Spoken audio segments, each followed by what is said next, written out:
Hi hello అందరికీ నమస్కారం. ఎంవీస్కు స్వాగతం. సో ఇవాళ కన్నడ బిగ్ బాస్లో ఏం జరిగింది, నిన్నటి బిగ్ బాస్ హౌస్లో విశేషాలు మనం తెలుసుకున్నాం. త్రివిక్రమ్ తిరిగి వచ్చేసాడు. ఐశ్వర్య, చైత్ర ఒకరికొకరు బూతులు తిట్టుకున్నారు. సో ఒకరికొకరు మొహం పైన కాఫీ చల్లుకున్నారు. అందరూ హెచ్చరికతో ఉండండి, ఒకరికొకరు హెచ్చరికలు జారీ చేసేసుకున్నారు.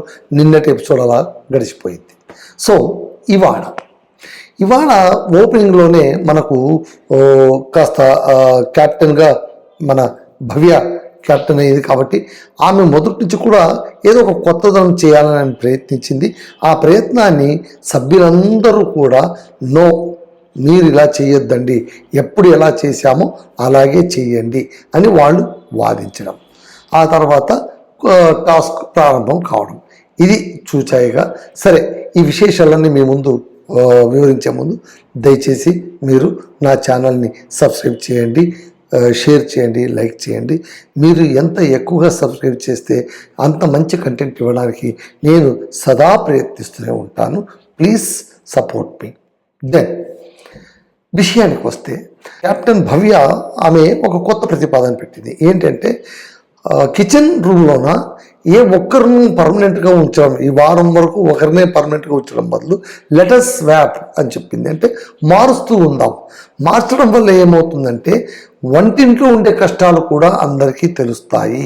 కాబట్టి మనం మార్చుదాం అనగానే అందరి నెత్తిపైన బాంబు పడిపోతుంది. ఎందుకంటే వంట అందరికీ రావాలిగా.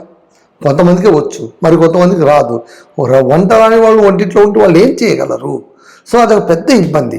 ఈ ఇబ్బందిని మొట్టమొదట రైజ్ చేసింది త్రివిక్రమ్ అన్నాడు, నాకు ఏది చేతనవుతో నేను అది చేస్తాను, మీరు ఇలా స్వాప్ చేస్తూ పోతే ఎలాగా? ఇలా స్వాప్ చేయడం అనేటువంటిది పద్ధతి కాదు. ఇప్పటిదాకా బిగ్ బాస్ హౌస్లోనే ఏం జరిగింది? వారం వరకు ఒకరు ఈ పని చేయాలి, ఇంకోరు ఈ పని చేయాలి, ఇంకోరు ఈ పని చేయాలి. అంతేగాని ఈరోజు ఈ పని, రేపు ఇంకొక పని, మర్నాడు ఇంకొక పని, ఇంత చేంజెస్ ఉంటే కనుక చాలా కష్టం భవ్య అని అతనే పాయింట్ రైస్ చేస్తే ఆమె ఏమంటుంది, లేదు ఒకసారి ట్రై చేసి చూద్దాం, తప్పేముంది, ఇలా స్వాప్ చేయడం వల్ల అందరికీ అన్ని కష్టాలు తెలుస్తాయి కదా, నా మాటని మీరు ఎందుకు అర్థం చేసుకోవట్లేదు అంటే నో, వద్దు అంటారు. త్రివిక్రమ్ ఎప్పుడైతే వద్దంటాడో హనుమంతు వద్దంటాడు, మంజు వద్దంటాడు, రజిత్ కూడా వద్దంటారు. ఇంతమంది వద్దు అంటున్నా కూడా భవ్య పట్టుబడుతుంది. లేదు, ఇది ఇలా జరిగి తీరాల్సిందే అని అన్నప్పుడు త్రివిక్రమ్ చెప్తాడు, నీ ఇష్టం, నువ్వేమైనా చేసుకో, నాకైతే మీరు మాట వినాల్సిందే. మీరు క్యాప్టెన్గా మీరు హుకుం చేయాలి. నేను క్యాప్టెన్ని, నేను నిర్ణయం తీసుకోవాలని, ఇదే ఫైనల్ అంటే అలా అంటే ఎలాగా? మీరు ఫైనల్ అనుకుని ఏం పడితే ఆ నిర్ణయాలు తీసుకోలేరు కదా. సభ్యుల కష్టాలు కూడా మీరు తెలుసుకోవాలి కదా. ఇట్లా మీరు మార్చడానికి వీలు లేదు అని పట్టుబట్టడం, తర్వాత అందరూ పట్టుబట్టడంతో ఆమె ఒక మెట్టు దిగిరాక తప్పలేదు. సో ఆమె మళ్ళీ భోజనానికి కూర్చున్నప్పుడు కూడా త్రివిక్రమ్ వెంటబడి అడుగుతుండడం, ఆమె అడిగి మళ్ళీ వెళ్ళిపోవడం, వెళ్ళిన తర్వాత మళ్ళీ వచ్చి కూర్చోవడం. సరే, త్రివిక్రమ్ భవ్య మధ్య ఈ అలకలు, ఈ కోపాలు ఇవన్నీ కూడా మామూలే. అది పెద్ద సీరియస్ నోట్గా తీసుకోవాల్సిన అవసరమే లేదు. ఎట్టకేలకు భవ్య గౌడ్ ఓకే, మీకేమి ఇష్టమో అది చేయండి అంటే, అలా కాదు, నువ్వు డిసైడ్ చేయాలి అని చెప్తే సరే అని ఐశ్వర్యకేమో కిచెన్ది ఇచ్చేస్తానని చెప్పింది. ఆ తర్వాత బాత్రూమ్ క్లీనింగు అంతా కూడా చెత్త నూకడం ఇవన్నీ కూడా చైత్ర, రజిత్, హనుమంతు వీళ్ళ ముగ్గురికి ఇస్తుంది. సో ఇలా రకరకాలుగా డిపార్ట్మెంట్లను డివైడ్ చేసేస్తుంది. అలా చేసినప్పుడు మళ్ళీ మరుసటి రోజు అంటే అదే రోజు రాత్రి వెళ్ళి త్రివిక్రమ్తో మళ్ళీ మాట ఉంది. ఈమె పరిస్థితి ఎట్లా అయిపోయిందంటే గట్టిగా కేకలేస్తోంది, కానీ మళ్ళీ వెంటనే వెళ్ళి త్రివిక్రమంతో కూర్చొని ఎందుకు ఇట్లా జరిగింది, నువ్వు ఎందుకు ఇలా చేస్తున్నావు, ఈరోజు అదేంది, ఏదో నీ ఆట తీరు ఏదో మారిపోయినట్టుంది, కావలసిగా నువ్వు ఆట తీరు మారుస్తున్నట్టుగా ఉన్నావు అంటే, నేనేం మార్చాను, నేను మామూలుగానే ఉన్నాను కదా అంటే, లేదు సంథింగ్ ఏదో జరుగుతోంది, అలా ఎందుకు చేస్తున్నావు నువ్వు అని ఆమె అడగడము. ఆ తర్వాత చైత్రకు రజిత్కు మధ్య నార్మల్గా కొట్లాట జరగడం. ఆ కొట్లాట జరిగినప్పుడు రజిత్ వ్యంగ్యంగా దురుసుగా, ఆయన ఎప్పుడు దురుసుగానే మాట్లాడుతుంటారు. ఆయన ఏమన్నారు, సోమవారం కదా ఇవాళ, ఇవాళ మంగళవారం కదా, నిన్నంతా చెడు జ్వరం వచ్చింది, ఈరోజు బ్రహ్మాండంగా ఉంది, మళ్ళీ గురువారం పెడుతుంది, నీ ఇంజక్షన్ పొడిపించుకొని వస్తుంది, నిన్న వెళ్ళి డ్రిప్ ఎక్కించుకొని వచ్చింది అని ఏదో మొత్తానికి ఆమె హెల్త్ ఇష్యూస్కి సంబంధించి వ్యాఖ్యం చేయడంతో ఆమె కాస్త బాధపడ్డాం. నేను ఎంత నిభాయించుకున్నా కూడా నా హెల్త్ ఇష్యూ పైన వీళ్ళు కామెంట్ చేస్తున్నారు, నేనేం కావాల్సిగా చేస్తాను. సో రేపటి నుంచి డాక్టర్ పిలిచినా కూడా నేను రాను అని చెప్పి వచ్చేస్తానని ఆమె ఏదో మాట్లాడడంతో ఆ రోజు అయిపోయింది. నెక్స్ట్ ఏంటంటే ఇంకా టాస్క్ మొదలవుతుంది. ఈ టాస్క్ ఏంటి అంటే BB restaurant. Big boss hotel restaurant అనేది చాలా ఫేమస్ కాన్సెప్ట్. ప్రతి సీజన్లోనూ అటు తెలుగు కావచ్చు, ఇటు కన్నడ కావచ్చు, ఇది గ్యారంటీ ఉండనే ఉంటుందన్నమాట. సో ఈసారి ఇక్కడ కూడా big boss house hotel restaurant అది ప్రారంభం అయ్యింది. కాన్సెప్ట్ పాతది అయినా కూడా కొన్ని రూల్స్ కావచ్చు, లేకుంటే విధానం, ఆడేవాళ్ళు కొత్త వాళ్ళు కావచ్చు, ఇంట్రెస్ట్ క్రియేట్ చేసేందుకు అవకాశం ఉంటుంది. సో బిగ్ బాస్ ఉన్న వాళ్ళందరినీ, హౌస్ మెంబర్స్ని అందరినీ 2 టీములుగా విభజించాలని చెప్పారు బిగ్ బాస్. పైగా క్యాప్టెన్స్ని ఆయన అనౌన్స్ చేశారు. ఒక టీంకి ఏమో భవ్య ఆల్రెడీ ఆమె ఇంటి క్యాప్టెన్ కాబట్టి ఆమె క్యాప్టెన్గా ఉంటుంది. రెండవ టీంకు చైత్ర ఉంటుంది అని మొదట అనౌన్స్ చేశారు. సో చైత్ర అనుకోకుండా ఆ టీంకు క్యాప్టెన్ అవుతుంది. కొన్ని సందర్భంలో ఆ టీంకు క్యాప్టెన్ కావాలని టాస్క్లు ఉంటాయి. మరికొన్ని సందర్భంలో సభ్యులను మెప్పించి తాను గెలవలసి వస్తుంది.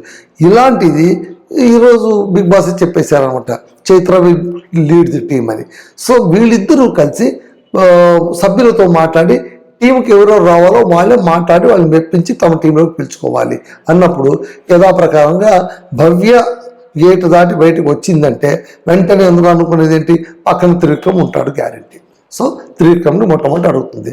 మన ఊహలు పాపం ఏమాత్రం తప్పు చేయకుండా భవ్య యాజ్ ఇట్ ఈజ్గా మొదట వెళ్ళి త్రివిక్రమ్తో మాట్లాడింది. ప్రతిసారి రొటీన్ డైలాగే, మళ్ళీ కొత్త డైలాగ్ కూడా ఏం లేదు. ఏమని, మీరుంటే నా టీం ఇంకా స్ట్రెంత్ అవుతుందని నేను భావిస్తున్నాను. సో నువ్వు వస్తావా అంటే ఓకే నేను వస్తాను. మొట్టమొదటి వీక్ నుంచి కూడా ఇదే నడుస్తుంది వీళ్ళిద్దరి మధ్య. అది సో సింపుల్, దాని గురించి పెద్దగా పట్టించుకోవాల్సిన అవసరం లేదు. అలాగే ఆమె రజిత్ను అడుగుతుంది. రజిత్ ఒకటే మాట అంటాడు, చాలా కరెక్ట్ మాట అంటాడు. అలా కాదు, స్ట్రెంత్ ఉన్న వాళ్ళందరూ ఒకే చోట ఉంటే ఆటలో మజా ఏముంటుంది, ఒకసారి మీరు ఆలోచించుకోండి. కాకపోతే త్రివిక్రమ్ నేను ఒకే చోట ఆడాలని నాకు కూడా కోరికగా ఉంది. ప్రతి సందర్భంలో రజిత్ చెప్పే మాట కూడా అంతే. ఆయన చాలా తెలివిగా త్రివిక్రమ్ చేత ఆడటానికి ఇష్టపడతాడు. త్రివిక్రమ్కి ఎదురు వేసుకుని ఆడటానికి ఆయన ఇష్టపడనే పడడు. అదొక పాయింట్. సో రొటీన్ పాయింట్లన్నీ క్లిక్ అయిపోతూ ఉంటాయి. మనకు చూసేవాళ్ళకి అర్థమైపోతుంది, ఓ ఈ డైలాగ్ ఎప్పుడు విన్నాం కదా, మళ్ళీ అదే డైలాగ్ కొడుతున్నారు ఏంటి అని అనిపించేస్తుంది. సో అక్కడ అది. నెక్స్ట్ ఏంటి, ధనరాజుని తీసుకుంటుంది. సో ధనరాజు, రజిత్, త్రివిక్రము, ఆ తర్వాత తాను. సో వీళ్ళందరూ ఒక టీమ్గా ఏర్పడితే కనుక నెక్స్ట్ చైత్ర మోక్షిత కూడా భవ్య వాళ్ళ టీంలోనే ఉంటుంది. 5 మెంబర్స్. యువతల 5 మెంబర్స్ ఎవరు, చైత్ర మొట్టమొదటి వెళ్ళి అడిగేది ఎవరంటే ఐశ్వర్యని అడుగుతుంది. That is special of Chaitra. నిన్నంత బూతులు తిట్టుకున్నారు, ఒకరినొకరు కొట్టుకోవడం ఒకటే తరువాయి, వాళ్ళు మళ్ళీ ఇప్పుడు ఒకటైపోయారు, నువ్వు నా టీంకి వచ్చి ఆడాలి అంటే పాపం ఐశ్వర్య, అక్క సారీ అక్క, నేను నోరు మూసుకొని అన్నానంటే, నేను కూడా అన్నానులే చెల్లి, నోరు మూసుకొని పరస్పరం రాసి పడిపోయారు. ఓకే, ఇది ఒక రకంగా మన దురదృష్టమే. నిన్న తిట్టుకున్న వాళ్ళని ఈరోజు కలిసి ఉన్నట్టు చూడటం, ఇదంతా బిగ్ బాస్ మాయ. ఓకే, సో తర్వాత గౌతమిని అడుగుతుంది. అంటే తనకి ఎవరెవరు కొంచెం అగెస్ట్ అనిపిస్తుందో వాళ్ళని అడిగింది. మంజుని అడిగింది. సో మంజు, హనుమంతు, గౌతమి, ఐషు, చైత్ర, వీళ్ళ 5గురు ఒక టీం. సో టీం డివైడ్ చేసేసుకున్నారు, వచ్చి కూర్చున్న తర్వాత ఏం టాస్క్ అని చూస్తే ఆల్రెడీ కొంచెం కర్టన్ పైకి లేవగానే చూస్తే అక్కడంతా హోటలు అవన్నీ బోర్డు చూసి ఓహో ఇదేదో కొత్త టాస్క్ ఉన్నట్టుంది అని అనిపిస్తారు. ఆ తర్వాత బయటకు వెళ్ళి చూస్తే మొత్తం హోటల్ సెటప్ అంతా ఉంటుంది అనమాట. అంటే వెయిటర్స్, ఇది పూలు, స్విమ్మింగ్ పూలు, ఆ తర్వాత మసాజ్ టేబుల్, ఆ తర్వాత టేబుల్, కుర్చీలు ఇవన్నీ కూడా ఉంటాయి. ఇరు టీములు అయిన తర్వాత ఏ టీం వాళ్ళు ఏం చేయాలి అంటే, ఒక టీం వాళ్ళు గెస్ట్ అయి ఉంటారు, ఇంకో టీం వాళ్ళు సర్వింగ్ అంటుంది. సో గెస్ట్ ఉన్న వాళ్ళు సర్వ్ చేసే వాళ్ళని విసిగించాలి. ఇది వెల్ నోన్ కాన్సెప్ట్. ఇది కొత్త ఏముంది ఇందులోన. సో బాగా విసిగించి పీక్ దాకా తీసుకెళ్తారు, నెక్స్ట్ రివర్స్ చేస్తారు. అంటే ఏంటి, అతిథులుగా ఉన్న వాళ్ళు సర్వర్స్ అవుతారు, సర్వర్ చేసిన వాళ్ళందరూ అతిథులు అయిపోతారు. సో ఈ 2 టీములు 2 సార్లు ఆడేసరికి వీకెండ్ వచ్చేస్తుంది. మళ్ళీ యథాప్రకారంగా క్యాప్టెన్సీ టాస్క్ అది ఇది ఇంకా శిక్షణ మామూలే. సో ఇక్కడ ఫస్ట్ ఛాన్స్ ఎవరికి ఇచ్చారంటే చైత్ర టీంకి ఇచ్చారు. ఏమని, మీరు అతిథులుగా ఉండండి, మీ డ్యూటీ ఎలా ఏంటంటే మీరు సర్వీసును అత్యద్భుతంగా తీసుకోవడం మీకు వదిలినటువంటి విషయం. మీ సర్వీస్ మీరు ఎట్లా తీసుకుంటారో మాకు తెలియదు. నెక్స్ట్ భవ్య గౌడ వాళ్ళ టీం వాళ్ళకి ఏం చెప్తారంటే, మీరు విసుగు చెందకుండా, కోప్పడకుండా, అతిథులు ఏమి అడిగినా కూడా అది ఇచ్చి తీరాల్సిందే. అతిథులు భోజనం చేసిన తర్వాత మాత్రమే మీరు భోజనం చేయాలి. నాకు ఈ పని చేత కాదు, నేను ఇది చేయను అని మాత్రం అనరాదు అని టాస్క్ విధిస్తారు. యాజ్ ఇట్ ఈస్గా వీళ్ళు ముగ్గురు కూర్చొని వీటి వాళ్ళతో కూర్చొని మాట్లాడుకోవడం, తర్వాత వెళ్ళడం, నాకు లెమన్ జ్యూస్ కావాలి, నాకు అది కావాలి, ఇది కావాలి, ఆర్డర్ ఇవ్వడము, ఈ ఆర్డర్ సరిగా లేదనడం, తిండింటి ఇలా ఉంది అని అనడం, ఆ తర్వాత రకరకాలుగా నాకు ఇలా కాదు అది తీసుకుంటారు, అది కాదు ఇది తీసుకుంటారు అని. సో ఇంకా మంజు ఇంకా సతాయించడం మొదలు పెడతారు. గౌతమి కూడా చిన్నగా మొదలు పెడుతుంది. చైత్ర విపరీతంగా మొదలు పెట్టేస్తుంది టార్గెట్. ఆమె టార్గెట్ ఎవరు చెప్పండి? రజిత్. సో రజిత్ దగ్గరికి వెళ్ళి అంటుంది, ఏంటి సర్వర్ వాడు రజిత్. సో ఏంటి వీళ్ళందరికీ మేనేజర్ వచ్చి మోక్షిత. కరెక్ట్ వ్యక్తిని పెట్టారు మోక్షితను. ఎందుకంటే అక్కడ మంజు ఉన్నాడు, ఐషు ఉంది, చైత్ర ఉంది, ఆ తర్వాత గౌతమి కూడా ఉంది. వీళ్ళందరికీ కావాల్సిన వ్యక్తి ఎవరంటే మోక్షితనే. కాబట్టి మోక్షిత విల్ డూ. అది బ్యూటిఫుల్ మూవ్. భవ్య గౌడ చేసినటువంటి బ్యూటిఫుల్ మూవ్ ఏంటంటే మోక్షితను మేనేజర్ చేయడం. మరో బ్యూటిఫుల్ అంశం ఏంటంటే, పాపం ఈ మోక్షిత ఎవ్వరు ఏమి తిట్టినా కూడా, నాకు తెలిసి బహుశా ఆమె ఒక్కటే కరెక్ట్గా ఆడింది వాళ్ళని. ఎంత తిట్టినా కూడా విసుగు చెందకుండా నవ్వుతూ అలాగే మేడం, అలాగే సార్, అలాగే చేస్తాం సార్, మీకేం కావాలి సార్, నేను తెప్పిస్తాను సార్ అని బాగా ఆడింది. సర్వ్ చేసేవాళ్ళు వర్స్ట్గా ఆడింది అంటే రజిత్. ఆ రజిత్ ఇప్పుడే మొదలు పెట్టేశాడు. ఓకే, ఒక రోజు తర్వాత మళ్ళీ మీకు ఛాన్స్ వస్తుంది, మీరు ఆడాల్సి ఉంటుంది.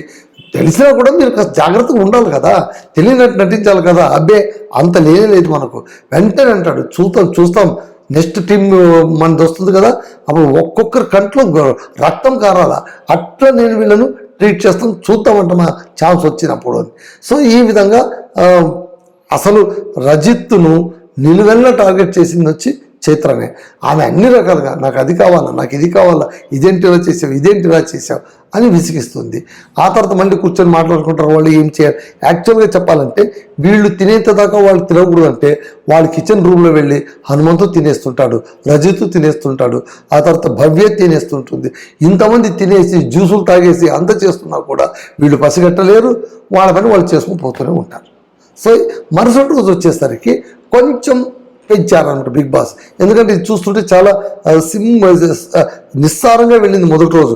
ఒక రజిత్, చైత్ర, ఆ తర్వాత మంజు, వీడు తప్ప పెద్దగా గలాట చేసిన వాళ్ళంటే ఎవరు లేరు. హనుమంతు కొద్దిగా ఏదో సదాయించడానికి ప్రయత్నించాడు ధనరాజ్తోన, అది పెద్దగా ఏం వర్కౌట్ కాలేదు. సో మళ్ళీ కూర్చున్న తర్వాత అప్పుడు బిగ్ బాస్ చెప్తారు, ఇప్పుడు మీ టాస్క్ కొంచెం పెంచాము. ఏంటంటే అక్కడ చాకిరీ ఎలాగా ఉంటుంది, వాషింగ్ ఉంటుంది, ఇద్దరు అక్కడ వాష్ చేయాలి, బట్టలు ఉతుక్కోవాల్సి వస్తుంది. బిగ్ బాస్ అంటే అతిథులు ఇచ్చిన బట్టలన్నీ కూడా ఐశ్వర్య, ఆ తర్వాత మంజు, వీళ్ళ చైత్ర, వీళ్ళందరి బట్టలను బాగా పాడైనటువంటి దుమ్ము పట్టి మరసకబారినటువంటి మరకనటువంటి ఈ బట్టల్ని వీళ్ళు ఉతకాలి. అట్ ది సేమ్ టైం మిగిలిన సర్వర్లతో వాళ్ళు సర్వీస్ తీసుకుంటూ ఉండాలి. ఏ ఒక్కటి నెగ్లెక్ట్ చేయడానికి వీల్లేదు. 30 minutes డ్యూరేషన్. ఈ 30 minutes డ్యూరేషన్లోన వీళ్ళ పనితీరు ఎలా ఉందో చూసిన తర్వాత అతిథుల టీం వాళ్ళు ఇచ్చేటువంటి మార్కులను బట్టి వాళ్ళ టీంను మనం నిర్ణయించవచ్చు అని చెప్తారు. సో ఇక్కడ రజిత్, త్రివిక్రమ్ ఇద్దరు బట్టలు ఉతకడానికి పోతే అక్కడ చైత్ర కూర్చొని ఇరిటేట్ చేస్తుంది వాడికి. చివరికి వాడు తట్టుకోలేక ఆ బట్ట తీసుకుని రప్ప కొడతాడు అనమాట. బండ పగిలిపోతుందా, బట్ట చిరిగిపోతుందా అన్నట్టు ఉంటుంది రజిత్ చేసేటువంటి పని. సో అక్కడ ఆ టాస్క్. అలాగే రాత్రి అంటే ఏంటి, కిచెన్ క్లోజ్ అయిపోతుంది, మీకు ఇంకేమైనా కావాల్సింటే అడగండి నేను మోక్షిత అంటే కనుక, అలాంటి ఏమైనా మాకు మేము నిదానంగా అడుగుతాము అంటే మీరు నిదానంగా అడగడానికి వీల్లేదండి, కిచెన్ క్లోజ్ అయిపోతుంది అని ఆమె చెప్పడం. ఆ తర్వాత వీళ్ళు తక్కువగా వండుకున్నారు, ఎందుకంటే వీళ్ళ వంటే వేరు వీళ్ళ వంటే వేరు కదా. సో కరెక్ట్గా మంజు పాయింట్ అడుగుతాడు, నాకు ఒక బౌలోన కలర్ రైస్ చిత్రాన్నం తీసుకురా అంటే, సార్ అది మా స్టాఫ్ కోసం మేము చేసుకునింది సార్, మేము ఇవ్వలేము సార్. ఏమి స్టాఫ్ కోసం చేసుకుంటే మాకు ఇవ్వరాదా, అతిథులు అండి మేము ఏమైనా అడుగుతాం, మీరు ఇచ్చి తీరాల్సిందే అని అన్నప్పుడు, లేదు సార్ మాకు కాస్త తక్కువ పడుతుంది సార్, మాకు అది తెలియదు, మీరు ఇచ్చి తీరాల్సిందే అంతే.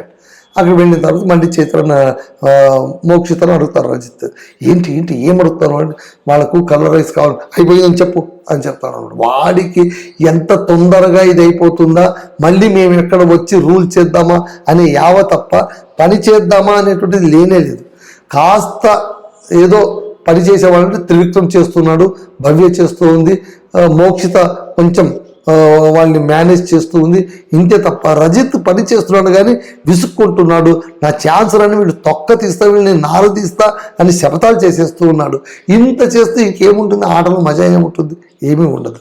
సో టాస్క్లు అయిపోయిన తర్వాత చివరిగా వాళ్ళు భోజనం చేస్తున్నప్పుడు కూడా మీరు ఎందుకు భోజనం చేస్తున్నారని బాగా వాళ్ళని రెచ్చగొట్టేలాగానే ఈసారి మాత్రం కొంచెం టెంపో పెంచారు.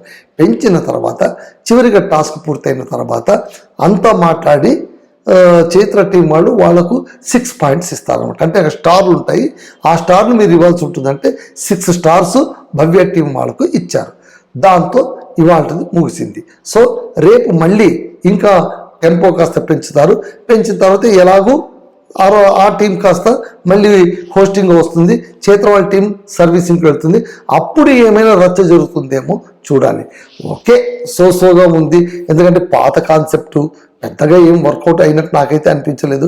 కాకపోతే ఏంటంటే కొంచెం మంజు, ఆ తర్వాత చైత్ర, రజిత్ వీళ్ళు కాస్త ఇవాళ సౌడ్ చేశారు అంతేగాని ఒక ఓవరాల్గా తీసుకోవాలంటే పెద్ద ఇంట్రెస్ట్ ఏం క్రియేట్ చేయలేదు. చూడాలి మళ్ళీ రేపు ఏమవుతుందో చూద్దాం. సో ఇదండి ఇవాళ నా రియల్ టైం రివ్యూ. సో రేపు మళ్ళీ ఏం జరుగుతుందో ఆ ఎపిసోడ్ గురించి మీ ముందుంచడానికి ప్రయత్నిస్తాను. అంతవరకు సెలవు, మీ రామదుర్గం మధు.